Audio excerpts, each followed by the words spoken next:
सहारा जंगल में सारे पंछी बहुत डरे हुए हैं क्योंकि जंगल में बहुत बड़ा तूफान आने वाला है। सारे पंछी परेशान होकर खड़े हुए थे। उन्हें डर था कि अगर बड़ी बारिश होगी तो सब पंछी के घोंसले तबाह हो जाएंगे। दोस्तों, हम सब पर बहुत बड़ी एक विपदा आन पड़ी है। हमारे मौसम के जानकार पक्षियों ने यह सूचना दी है कि 2 से 3 दिन में बारिश के साथ साथ बहुत बड़ा तूफान आने वाला है। आप सबको जल्द से जल्द घोंसले पक्के करने होंगे। सब पंछी डर के मारे एक दूसरे की तरफ देख रहे थे।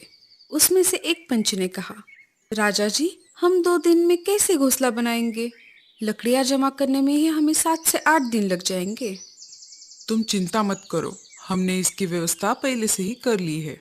हमारे राज्य के भंडार में कुछ लकड़ियां जमा है। आपातकालीन समय के लिए इसे रखा था। अब इसका इस्तेमाल करने का समय आ गया है। हमारे सहारा राज्य के सिपाही आपके घोंसले के नीचे कुछ लकड़ियां डाल देंगे। आपको सिर्फ अपने घोंसले पक्के करने हैं। चलो, अब घोंसलों की तैयारी में लग जाओ। सारे पंछी अपने अपने घोंसले की तरफ निकल पड़े।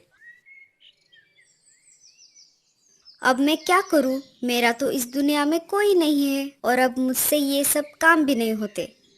तुम चिंता मत करो मीनू मौसी, मैं हूं ना आपके साथ। हम दोनों मिलकर अपना घोंसला बनाएंगे ताकि दोनों का समय बच जाए। नहीं नहीं, मुझे किसी का एहसान नहीं चाहिए। अगर कहीं तुमने बारिश के समय घोंसले से बाहर निकाल दिया तो मेरा क्या होगा फिर? मैं कहाँ पर जाऊंगी? ऐसी बात नहीं है मीनू मौसी, मैं तो हम दोनों के भले के लिए कह रही थी ताकि दोनों का समय बच जाए। रहने दो, मैं देख लूंगी। ठीक है, जैसी आपकी मर्जी। सब सिपाही पंछी की राह देख रहे थे। सबको घोंसला जो बनाना था। थोड़ी देर बाद सिपाही पंछी लकड़ियां लेकर आ गए। उन्होंने हर एक पेड़ के नीचे लकड़ियां डाल दी। मीनू मौसी और लाडो लकड़ियों के पास आ जाती है। उन दोनों से पहले कालू कौवा और भूरा कौवा वहां पर पहुंच चुके थे। आ गए दोनों। काम के समय पर तो गायब रहोगे और जब प्रसाद बट रहा हो तो दोनों पहले से हाजिर रहते हैं। मतलबी कहीं के। अरे मीनू मौसी, इन लकड़ियों पर सिर्फ तुम्हारा नाम नहीं लिखा है, इन पर हमारा भी अधिकार है। हाँ हाँ, मुझे मत सिखाओ क्या अधिकार है और क्या नहीं। मैं तुम जैसों को बहुत अच्छी तरह से जानती हूँ। ये सिर्फ 3 घोंसले बनाने जितनी ही लकड़ियाँ है और इनमें से मैं मेरा हिस्सा नहीं देने वाली। तुम तीनों में से किसी एक को दूसरी लकड़ियों का इंतजाम करना पड़ेगा। मीनू मौसी, ये समय झगड़ा करने का नहीं है। ऐसी स्थिति में हमें समझौते से काम लेना पड़ेगा। मैं नहीं करने वाली समझौता। समझौता करना है तो आपस में करो। कालू सही कह रहा है मौसी, हमारे पास बहुत कम समय है। बारिश का तूफान कभी भी आ सकता है। हम चारों में से किसी दो को एक घोंसले में रहना होगा। ऐसा करो, कालू और भूरा मिलके एक घोंसला बना सकते हैं। दोनों की जोड़ी अच्छी बनेगी। नहीं नहीं रे बाबा, ये कालू बहुत ही आलसी और कामचोर है। इसकी और मेरी नहीं बनेगी। कालू भैया, अब हमारे पास दूसरा उपाय नहीं है। अगर आपको कोई परेशानी नहीं है तो हम दोनों साथ में घोंसला बना लेते हैं। मुझे कोई परेशानी नहीं है लाडो। तो चलो फिर हम घोंसला बनाने की जगह तय करके आते हैं। हाँ हाँ, जाओ जाओ। वैसे भी मुझ जैसी अबला चिड़िया की कौन मदद करने वाला है। आप भी हमारे साथ चलिए, हम सब अच्छी जगह तय करते हैं।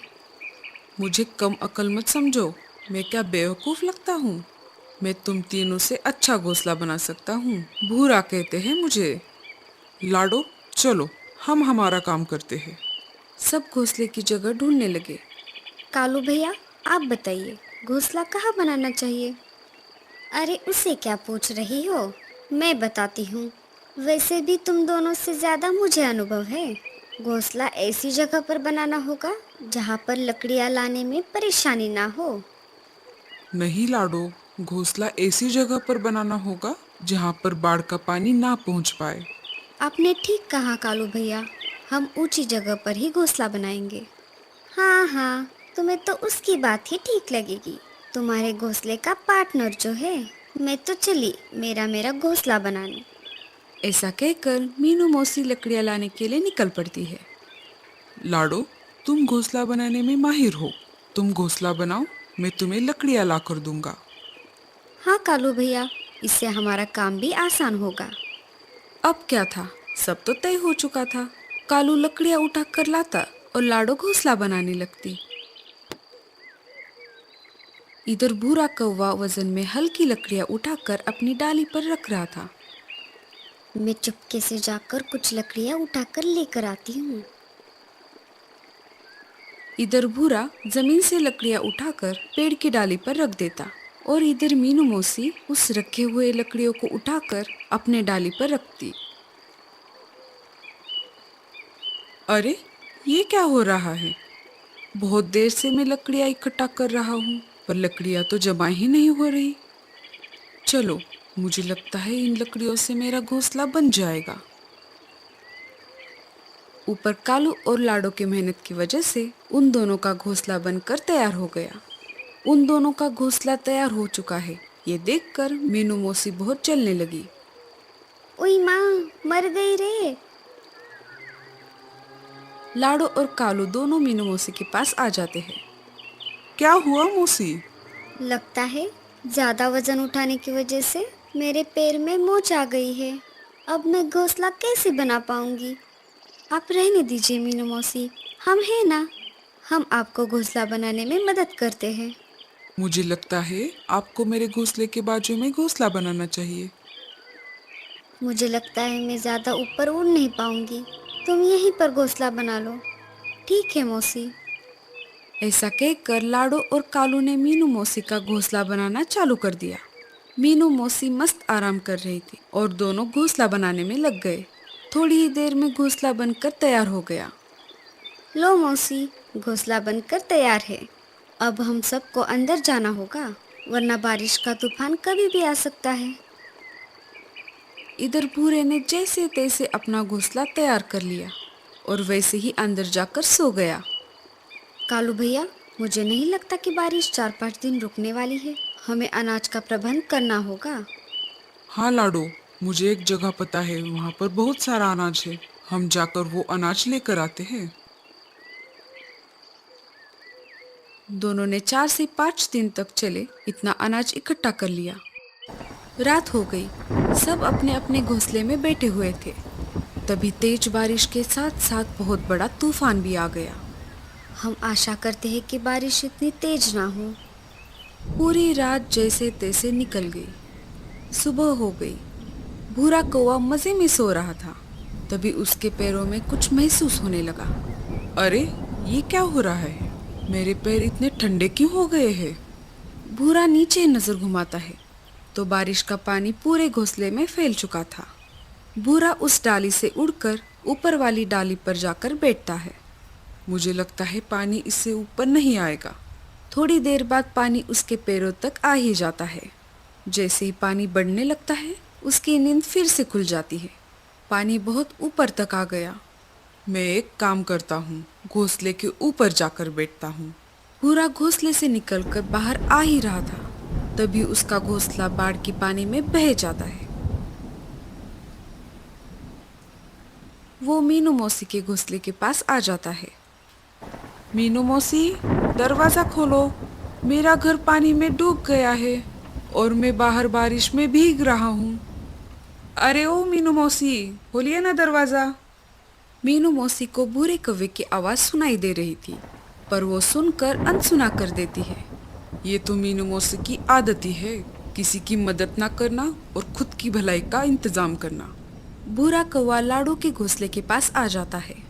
लाडो, कालू, दरवाजा खोलो, मेरा घर तो डूब गया, मुझे अपने घर में ले लो। अरे लाडो, कालू, अरे खोलो जल्द से दरवाजा, नहीं तो मैं मर जाऊंगा। लाडो चिड़िया अंदर से घोंसले का दरवाजा खोल देती है। दोनों उसे देखकर चौंक जाते हैं। हमने तुम्हें पहले ही बताया था, बारिश बहुत तेज होने वाली है। अब चलो जल्दी से अंदर आ जाओ। तीनों खिड़की से बाहर का नजारा देख रहे थे। तभी अचानक मीनू मौसी के चिल्लाने की आवाज आ जाती है। अरे मुझे बचाओ कोई! अरे लाडो, कालू, कहाँ गए सब के सब? अरे कालू भैया, लगता है मीनू मौसी किसी मुसीबत में है, हमें उन्हें बचाना होगा। उसके साथ ऐसा ही होना चाहिए, ऐसी बात नहीं है। वो हमारी दोस्त थे और हमें किसी मुसीबत में फंसे हुए पंछी की मदद करनी चाहिए, चाहे वो हमारा दुश्मन ही क्यों ना हो। अगर तुम्हें मदद करनी है तो तुम दोनों ही चले जाओ, मैं नहीं आने वाला। कालू और लाडो घोंसले से बाहर चले जाते हैं। दोनों ने बाहर आकर देखा तो मीनू मौसी पानी में बह रही थी। तभी कालू पेड़ की डाली की सहायता से मीनू मौसी को पानी से बाहर निकालता है। चलो हम घोंसले के अंदर चलते हैं। जैसे ही तीनों घोंसले में जाने वाले थे, लाडो का घोंसला भूरे कौवे के साथ ही पानी में डूब जाता है। भूरा कौवा पानी में डूबने लगता है। कालू भैया, ये क्या हो गया? हमें भूरे कौवे को भी बचाना होगा। नहीं नहीं, मैं उसे नहीं बचाऊंगा। तुमने देखा नहीं वो कैसे मीनू मौसी को बचाने के लिए इनकार कर रहा था। कालू भैया, अभी अभी तो आप कह रहे थे मुसीबत में फंसे पंछी की मदद करनी चाहिए, चाहे वो हमारा दुश्मन ही क्यों ना हो। ठीक है बाबा, बचाता हूँ। अरे मर गया रे, बचाओ। अरे देख क्या रहे हो सबके सब, कोई तो बचाओ मुझे। अगर मैं तुम्हारे साथ आ जाता तो ये मुसीबत नहीं आती। कालू उसे पानी से बाहर निकालता है और उसे ऊपर से डाली पर छोड़ देता है। अब आगे क्या होगा? तीनों के घोंसले तो बाढ़ में डूब गए। क्या जंगल के सारे पंछी बच पाएंगे? क्या बारिश थम जाएगी? जानना है तो हमें कमेंट्स में जरूर बताना।